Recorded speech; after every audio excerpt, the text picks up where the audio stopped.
नमस्कार। ग्रहण का सिद्धांत यह कहता है कि संविधान लागू होने से पहले बना कोई ऐसा कानून जो मौलिक अधिकारों का उल्लंघन करता है वह पूरी तरह शून्य नहीं होता। वह केवल अस्थायी रूप से निष्क्रिय हो जाता है, जैसे सूर्य या चंद्रमा पर ग्रहण पड़ता है। वह खत्म नहीं होता, बस छिप जाता है। कहाँ लागू होता है? यह सिद्धांत पूर्व संविधान कानूनों पर लागू होता है।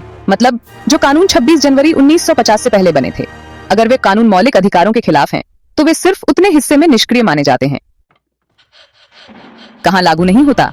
अगर कोई कानून संविधान लागू होने के बाद बनाया गया और वह मौलिक अधिकारों का उल्लंघन करता है, तो वह पूरी तरह शून्य, वॉइड एब इनिशियो होता है। उस पर ग्रहण का सिद्धांत लागू नहीं होता। अनुच्छेद 13 के अनुसार स्थिति अनुच्छेद 13(1) पुराने कानून अगर मौलिक अधिकारों का उल्लंघन करें तो जहां तक टकराव है वहां तक वे अमान्य माने जाएंगे। यही डॉक्ट्रिन ऑफ इक्लिप्स का आधार है। अनुच्छेद 13(2) संविधान लागू होने के बाद कोई कानून मौलिक अधिकारों के खिलाफ बना तो वह पूरी तरह अमान्य होगा। कैसे प्रभावी होता है? जब संविधान में संशोधन किया जाता है और जो बाधा थी, जैसे कोई मौलिक अधिकार, वह हट जाती है, तो वह कानून फिर से स्वतः प्रभाव में आ सकता है। उसे दोबारा बनाने की जरूरत नहीं होती। प्रसिद्ध case 1 Bhikaji Narendra Dhakras v state of MP 1955। Madhya Pradesh सरकार ने मोटर परिवहन का राष्ट्रीयकरण किया। एक पुराना कानून जो निजी परिवहन को सीमित करता था, वह संविधान लागू होने के बाद अनुच्छेद 19(1) के खिलाफ हो गया। लेकिन जब संविधान में संशोधन करके अनुच्छेद 19(6) में छूट दी गई, तो वह कानून फिर से प्रभावी हो गया। दीपचंद बनाम उत्तर प्रदेश राज्य 1959 मामले में सुप्रीम कोर्ट ने कहा कि ग्रहण का सिद्धांत केवल पूर्व संविधान कानूनों पर लागू होता है। संविधान के बाद के कानून अगर मौलिक अधिकारों से टकराते हैं तो वे शुरू से ही अमान्य होते हैं। न्यायपालिका की भूमिका, यह सिद्धांत संविधान में नहीं लिखा गया है, बल्कि सुप्रीम कोर्ट ने व्याख्या के माध्यम से विकसित किया है। यह मौलिक अधिकारों की रक्षा और पुराने कानूनों को न्यायसंगत ढंग से देखने का तरीका है। गहराई से समझें, इक्लिप्स शब्द का मतलब जैसे चंद्र ग्रहण में चंद्रमा दिखना बंद हो जाता है लेकिन खत्म नहीं होता, वैसे ही यह कानून खत्म नहीं होता, बस जब तक मौलिक अधिकार टकराते हैं तब तक के लिए निष्क्रिय हो जाता है। डॉक्ट्रिन ऑफ सेवरेबिलिटी से अंतर्ग्रहण का सिद्धांत कहता है कि कानून अस्थायी रूप से ढक जाता है, जबकि सेवरेबिलिटी सिद्धांत कहता है कि जो हिस्सा गलत है उसे पूरी तरह काटकर अलग कर दिया जाए। प्रभाव और महत्व, पुराने कानूनों को पूरी तरह अमान्य किए बिना संविधान के अनुरूप बनाए रखने की सुविधा मिलती है। यह सिद्धांत संविधान की लचीलापन और न्यायप्रियता को दर्शाता है। नागरिकों के मौलिक अधिकारों की रक्षा होती है। निष्कर्ष, डॉक्ट्रिन ऑफ इक्लिप्स भारतीय संविधान की न्यायिक व्याख्या का एक संतुलित और व्यावहारिक सिद्धांत है। यह पुराने कानूनों को तुरंत खत्म नहीं करता, बल्कि उन्हें निष्क्रिय मानता है जब तक वे मौलिक अधिकारों से टकराते हैं। संशोधन के बाद वे कानून फिर से प्रभावी हो सकते हैं। यह सिद्धांत संविधान की जीवंतता और न्यायिक समझदारी को दर्शाता है। सिद्धांत की व्याख्या, संविधान लागू होने से पहले जो कानून बनाए गए थे वे भारतीय संविधान के लागू होने के बाद अनुच्छेद 13(1) के अधीन आते हैं। अगर ऐसे किसी कानून का कोई हिस्सा मौलिक अधिकारों का उल्लंघन करता है तो वह हिस्सा नागरिकों के लिए निष्क्रिय हो जाता है, लेकिन वह हिस्सा पूरी तरह से शून्य नहीं होता, वह बस सूर्य ग्रहण की तरह ढक जाता है। जब संविधान में संशोधन करके उस अधिकार में बदलाव किया जाता है तो वह ग्रहण हट जाता है और कानून का वह हिस्सा पुनः जीवित और प्रभावशाली हो जाता है। अन्य case law Deepchand v state of UP 1959 AIR 648। ग्रहण का सिद्धांत केवल पूर्व संविधान कानूनों पर लागू होता है। उत्तर संविधान कानून अगर मौलिक अधिकारों का उल्लंघन करता है तो वह पूर्णतः शून्य माना जाएगा। ग्रहण का सिद्धांत लागू नहीं होगा।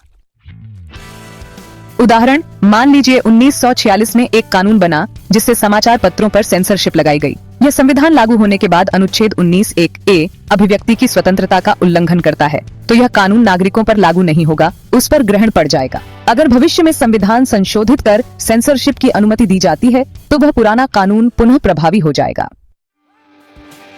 Smart trick, smart revision, pre constitution law plus fundamental right violation equal sign eclipse, right हटे, लॉ उठे। प्रभाव और महत्व, इम्पैक्ट एंड सिग्निफिकेंस, यह सिद्धांत भारतीय संविधान की व्यावहारिक व्याख्या को दर्शाता है। इससे संविधान के प्रति लचीलापन, फ्लेक्सिबिलिटी बना रहता है। यह न्यायपालिका को पुराने कानूनों की संभावित पुनः वापसी की अनुमति देता है। नागरिकों को मौलिक अधिकारों का संरक्षण मिलता है। यह सिद्धांत कब लागू नहीं होता? यह केवल पूर्व संविधान कानूनों, प्री कॉन्स्टिट्यूशनल लॉज पर लागू होता है। संविधान लागू होने के बाद बनाए गए कानूनों, पोस्ट कॉन्स्टिट्यूशन लॉज, पर यह सिद्धांत लागू नहीं होता, क्योंकि अनुच्छेद 13(2) कहता है कि कोई भी नया कानून अगर मौलिक अधिकारों का उल्लंघन करता है तो वह शुरू से ही शून्य वॉइड एब इनिशियो होगा। डॉक्ट्रिन ऑफ इक्लिप्स बनाम doctrine of severability. Doctrine of Eclipse केवल निष्क्रिय होता है, पूर्णतः खत्म नहीं। डॉक्ट्रिन ऑफ सेवरेबिलिटी कानून का जो हिस्सा गलत है उसे काटकर हटा दिया जाता है और बाकी हिस्सा लागू रहता है। दोनों डॉक्ट्रिन अनुच्छेद 13 से जुड़े हैं, लेकिन अप्रोच अलग है। संविधान संशोधन द्वारा पुनर्जीवन कैसे होता है? जब किसी कानून पर ग्रहण पड़ा होता है और संविधान में संशोधन कर उस बाधा को हटा दिया जाता है, जैसे कोई नया अपवाद जोड़ा गया, तो वह निष्क्रिय कानून स्वतः पुनर्जीवित हो जाता है। इसके लिए नई कानून प्रक्रिया की जरूरत नहीं होती। आलोचना, क्रिटिसिज्म। कुछ विद्वान मानते हैं कि यह सिद्धांत साफ नहीं करता कि कानून निष्क्रिय है या अमान्य। व्यावहारिक रूप से ग्रहण वाला कानून तब तक किसी भी न्यायिक या कार्यकारी क्रिया में प्रयोग नहीं किया जा सकता जिससे यह असमानता पैदा करता। क्या यह अन्य देशों में है? डॉक्ट्रिन ऑफ इक्लिप्स एक भारतीय न्यायशास्त्र की विशेष अवधारणा है। इसे अंग्रेजी कानून या अमेरिकी संविधान में स्पष्ट रूप से नहीं अपनाया गया है। यह सिद्धांत किन कानूनों पर लागू होता है? ग्रहण का सिद्धांत केवल उन कानूनों पर लागू होता है जो संविधान लागू होने से पहले बने थे और जो मौलिक अधिकारों के खिलाफ हैं। इन कानूनों को पूरी तरह से अमान्य नहीं माना जाता, बल्कि वे अस्थायी रूप से निष्क्रिय हो जाते हैं। उत्तर संविधान पोस्ट कॉन्स्टिट्यूशन कानूनों पर लागू नहीं होता। जो कानून संविधान लागू होने के बाद बनाए गए और अगर वे मौलिक अधिकारों का उल्लंघन करते हैं तो वे सीधे सीधे शून्य नल एंड वॉइड माने जाते हैं।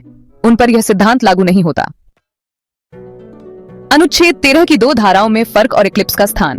अनुच्छेद 13(1) पूर्व संविधान कानून जो मौलिक अधिकारों के विरुद्ध हैं, जहां तक विरोध है वहां तक अमान्य माने जाएंगे। यही वह जगह है जहां डॉक्ट्रिन ऑफ इक्लिप्स लागू होता है। अनुच्छेद 13(2) संविधान लागू होने के बाद राज्य कोई ऐसा कानून नहीं बना सकता जो मौलिक अधिकारों को छीनता हो। ऐसा कानून सीधे ही शून्य वॉइड एब इनिशियो माना जाता है। यह फर्क स्पष्टीकरण में आना चाहिए। न्यायिक भूमिका। यह सिद्धांत पूर्णतः न्यायपालिका द्वारा विकसित किया गया है। संविधान में कहीं इसका नाम नहीं है। इसका प्रयोग सुप्रीम कोर्ट ने मौलिक अधिकारों की रक्षा के लिए किया। इक्लिप्स का मतलब है ग्रहण जैसे चंद्रमा पर छाया पड़ती है लेकिन वह नष्ट नहीं होता, उसी तरह कानून खत्म नहीं होता, बस उसके प्रभाव पर संविधान की छाया पड़ जाती है। यह उदाहरण उत्तर को स्मरणीय और प्रभावशाली बनाता है। अगर कोई छात्र उत्तर में यह लिख दे कि यह सिद्धांत व्यवहार में इसीलिए महत्वपूर्ण है क्योंकि यह पुराने कानूनों को खत्म नहीं करता बल्कि उन्हें संविधान के अनुसार पुनर्जीवित होने का अवसर देता है, तो यह उत्तर को अलग पहचान देता है। डॉक्ट्रिन ऑफ इक्लिप्स कहता है कि कानून निष्क्रिय है और बाधा हटने पर फिर सक्रिय हो सकता है। वहीं डॉक्ट्रिन ऑफ रिवाइवल का मतलब होता है कि कोई नया कानून निरस्त हुआ तो पुराना कानून फिर से प्रभावी हो जाएगा। यह वैकल्पिक है, लेकिन इंटरव्यू या वैकल्पिक प्रश्नों में पूछा जा सकता है। धन्यवाद। प्लीज वीडियो को लाइक, सब्सक्राइब, शेयर और कमेंट करना ना भूले।